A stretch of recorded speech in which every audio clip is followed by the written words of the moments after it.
अस्सलाम वालेकुम व्यूअर्स, कैसे हैं आप? उम्मीद है कि आप खैरियत से होंगे।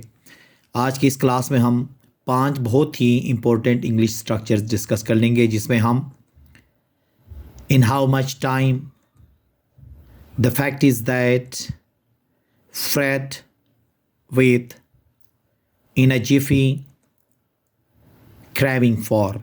तो ये 5 जो स्ट्रक्चर्स हैं हम कब इस्तेमाल करते हैं, क्यों इस्तेमाल करते हैं, ये आज के लेक्चर में हम तफसीलन डिस्कस कर लेंगे। वो तमाम व्यूअर्स जिन्होंने अभी तक चैनल सब्सक्राइब नहीं किया, आप चैनल सब्सक्राइब करके बेल का आइकन दबा लें ताकि हर नया वीडियो आप तक आसानी से पहुंच सकें। तो आइए शुरू कर लेते हैं। पहला जो स्ट्रक्चर है हमारा इन हाउ मच टाइम, ये इस्तेमाल होता है कितनी देर में कहने के लिए। जब उर्दू के ऐसे जुमले जिसमें कितनी देर में का लफ्ज़ आ जाए तो फिर इनको ट्रांसलेट करने के लिए क्या इस्तेमाल करेंगे? इन हाउ मच टाइम का इस्तेमाल करेंगे। इसका फार्मूला कुछ इस तरह से बनेगा, इन हाउ मच टाइम, फिर उसके बाद हेल्पिंग वर्ब, फिर सब्जेक्ट, फिर वर्ब की फर्स्ट फॉर्म, फिर अदर वर्ड्स। ठीक है, अब ये हेल्पिंग वर्ब क्या होगा? टेंस जो चेंज होगा उसी के साथ चेंज होता रहेगा। जैसे कि देखें, आप कितनी देर में ये मसला हल कर सकते हो? इन how much time can you solve this problem? In how much time can you solve this problem? उसने कितनी देर में ये मोबाइल मरम्मत की? उसने कितनी देर में ये मोबाइल मरम्मत की? इन how much time did he repair this mobile? In how much time did he repair this mobile? हम कितनी देर में वहाँ पहुँच जाएंगे? हम कितने देर में वहाँ पहुँच जाएंगे? In how much time will we reach there? In how much time will we reach there? तो कितनी देर के लिए हमने क्या इस्तेमाल किया? इन हाउ मच टाइम का इस्तेमाल किया। दूसरा स्ट्रक्चर है द फैक्ट इज़ दैट, सच तो ये है कहने के लिए। सच तो ये है कहने के लिए इंग्लिश में क्या इस्तेमाल करेंगे? The fact is that. इसका जो फार्मूला बनेगा, दिस फैक्ट इज़ दैट शुरू में लगा लेंगे, फिर उसके बाद सेंटेंस। अब ये सेंटेंस किसी भी ज़माने का हो सकता है, प्रेजेंट, पास्ट, फ्यूचर, किसी का भी हो सकता है। जैसे कि देखें, सच तो ये है कि मुझे ये जगह पसंद नहीं है। सच तो ये है कि मुझे ये जगह पसंद नहीं है।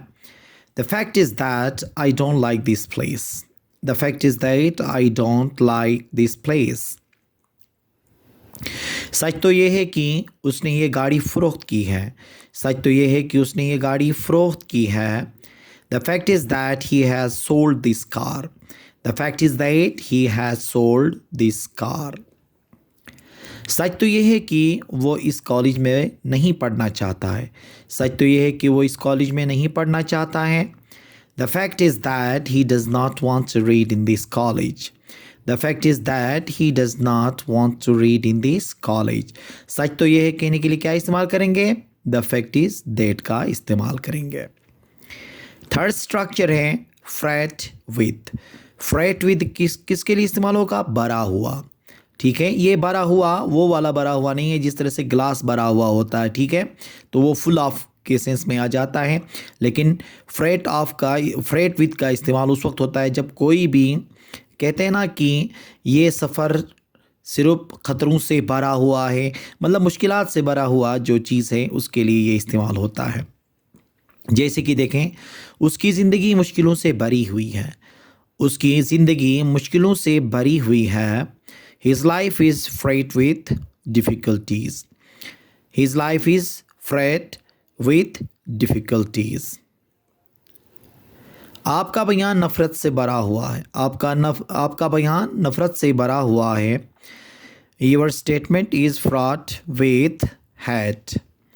अब इसी तरह से देखें, ये सफ़र खतरों से भरा हुआ है। ये सफ़र खतरों से भरा हुआ था। तो इसके लिए क्या होगा? This journey was fraught with danger. This journey was fraught with danger. तो भरा हुआ के लिए क्या इस्तेमाल करेंगे? फ्रॉट। ठीक है, फ्रॉट विथ का इस्तेमाल कर लेंगे। चौथा है, देखें, चुटकी बजाते ही। चुटकी बजाते हुए इसका मतलब है कि इन अ जिफी, मतलब बहुत ही शॉर्ट टाइम के अंदर जो भी काम होता है, इसके लिए हम अक्सर क्या इस्तेमाल करते हैं? चुटकी बजाते ही का इस्तेमाल करते हैं। इसका जो फार्मूला होगा, पहले सेंटेंस, फिर उसके बाद इन a Zifi. In a Zifi, देखें ना, इन अ जिफी का मतलब क्या है? बहुत ही कम टाइम के अंदर या चुटकी बजाते ही। जैसे कि देखें, मैं चुटकी बजाते ही आपका मसला हल करूँगा। मैं चुटकी बजाते ही आपका मसला हल करूँगा। I will solve your problem in a Zifi.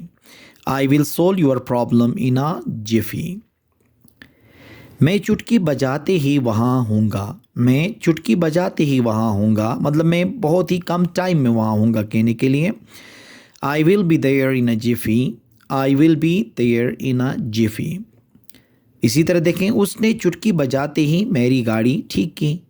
उसने चुटकी बजाते ही मेरी गाड़ी मुरम्मत की या ठीक की। He repaired my car in a jiffy. He repaired my car in a jiffy मतलब वो एकदम से उसने मेरी गाड़ी ठीक की, इतना ज़्यादा टाइम उसने नहीं लगाया। लास्ट है पांचवा, क्रेविंग फॉर। क्रेविंग फॉर का इस्तेमाल कब करेंगे? जब हम तरसना का लफ्ज़ इस्तेमाल करेंगे। कहते हैं ना कि मैं खेलने के लिए तरस रहा हूँ, मैं आइसक्रीम के लिए तरस रहा हूँ। ये जो तरसना है इसके लिए इंग्लिश में हम क्या इस्तेमाल करेंगे? इसके लिए क्रेविंग फॉर का इस्तेमाल कर लेंगे। अब इसका फार्मूला क्या होगा? पहले सब्जेक्ट, फिर उसके बाद हेल्पिंग वर्ब, फिर क्रेविंग फॉर, फिर अगर ऑब्जेक्ट आया तो उस चीज़ का नाम देना होगा। अगर फिर वर्ब आया तो वर्ब की हमेशा फोर्थ फॉर्म इस्तेमाल होगी। फिर उसके बाद रिमेनिंग जो भी वर्ड्स आते हैं वो हम ऐड करते जाएंगे।